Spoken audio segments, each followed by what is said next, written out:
Hello and welcome to the DSP project. I'm your host Rupert Brown and this is the very first episode of the show, so I'm going to start out by explaining what it's all about. Essentially this is a show about music production, so we're going to be talking about gear, what cool new kit's coming out, and also giving some hands-on reviews, tips and tutorials, and showing you not just how to make music but also how to perform music live.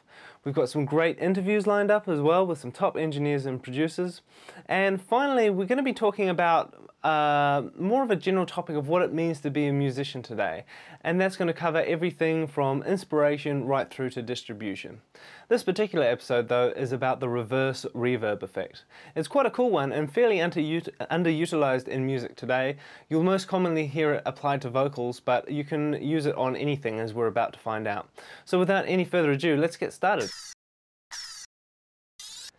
Okay, so what I've done is I've taken a track that I'm currently working on and I've bounced it down into a single stereo file. Normally when applying this effect I would do it inside the full project.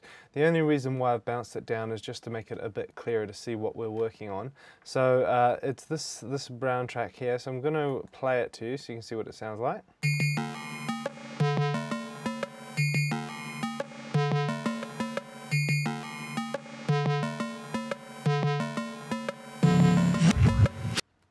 Okay, so what we're going to do is I'm going to start off by inserting another fresh track, Apple T or Control T on PC, and I'm going to just take a small clip. So the first, that'll do. This first 4 bars, Apple C to copy, Apple V to paste. Okay, so now what I'm going to do is I'm going to tab over here and I'm going to rename this track to, let's just call it Start Clip. It's a good idea to get in the habit of naming tracks if you can, because even if you're just playing around with ideas, it can easily blow out to a full track and all of a sudden you've got a hell of a lot of things to try and find. That hi-hat can be a real pain. So if you can get into the habit of renaming your clips as you go, that's going to make life a lot easier in the long run. And I'm going to start another track here and I'm going to call it Record. And I'm going to pop open our routing options here. And what I want is I want the audio from Start Clip to go into our Record clip. So in the audio from, I'm going to select Start Clip. And we're going to set it to in, so it's going to monitor what's coming into this channel from Start Clip, and I'm going to arm this to record it. Now I'll explain what I'm doing here. So what I've done is I'm going to also mute. So I'm also going to mute this original track now. So we're only working with these bottom 2 tracks, the record track and the clip start. So what I'm going to do is I'm going to actually reverse this sample, which is just the beginning of our song. Over here, reverse.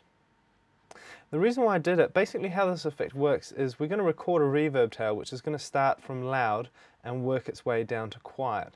We're then going to flip that tail around so it's going to work from quiet and build up to loud. And when it gets to the loudest point of that tail, that's when we want it to start on the beginning of the track. So to get the sound, we want the sound at the loudest part to be the sound of the beginning of the track. So that's why we've reversed our original piece here. So the very last part of the sample that we're creating the reverb from, that will be the last thing that gets pushed into the reverb unit and is added to that tail. So hopefully that makes sense. So what I'm going to do now is I'm going to add some reverb. So I'm just going to use the standard Ableton Reverb and drop that in here. Okay, and I'm going to take a lot of the filtering and the dampening out of it. So because basically we want a really nice long, turn the decay time up and the size up, because we want a really nice long tail. So let's just have a quick listen and see what that sounds like.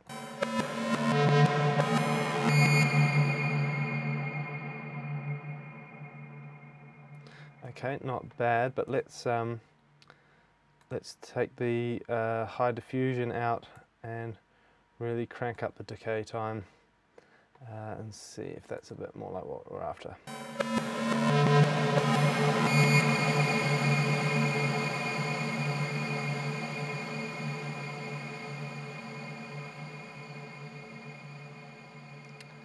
Okay, that's a bit more like what we're after. So what I'm going to do now is I'm going to record that into our record track that we set up earlier. So I'm going to arm the master record, and we've still got our record armed from when we set the record track up originally, and hit go.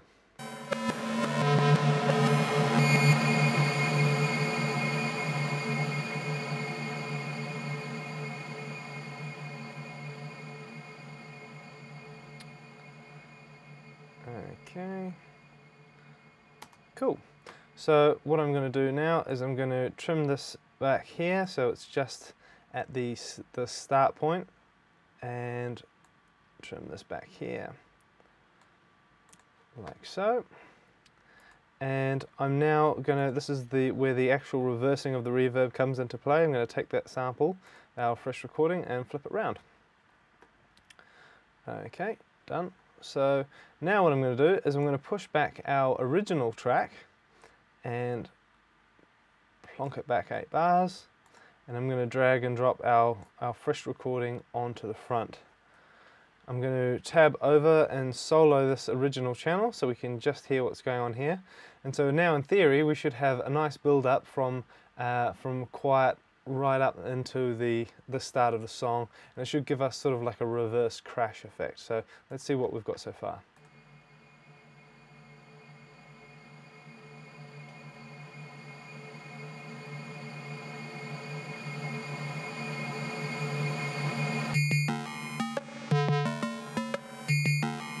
Cool, that's exactly what we're after. Now just out of interest, I'll play you, this is something I prepared earlier, a little kind of a synth sound, kind of an ambient pad noise thing. So this will give you an idea of, will be pretty much what the finished song is going to sound like for the introduction part.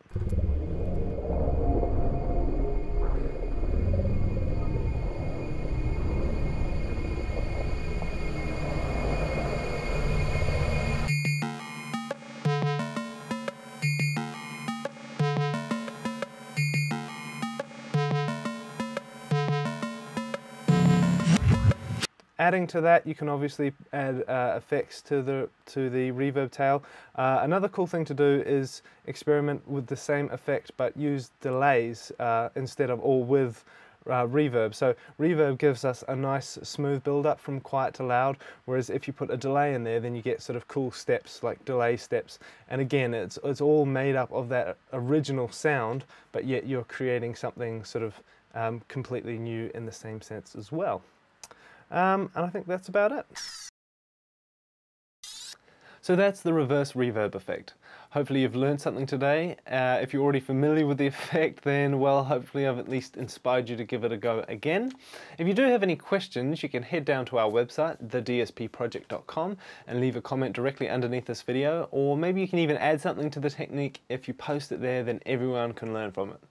While you're at the website, you can subscribe and get all the fresh episodes delivered to you so you don't miss out on any cool stuff.